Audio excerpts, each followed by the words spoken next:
If you're looking to sell personalized digital files on Shopify, this is how you do it.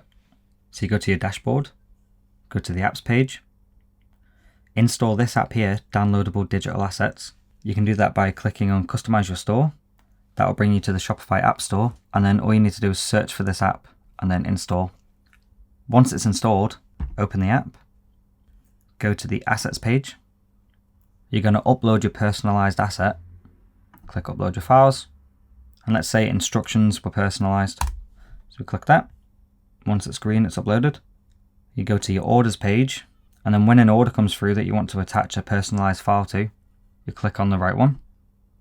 Go down to this button here, attach additional asset. You'll find the asset that you just uploaded.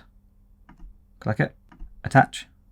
Okay, and now you'll see the assets attached to the order. So what you need to do after that is resend the download email. You click resend. There you go, download email has been resent. If you've enabled the customer account downloads, this asset will now appear automatically whenever they refresh the page. It's just the emails that you need to resend because we can't customize a sent email.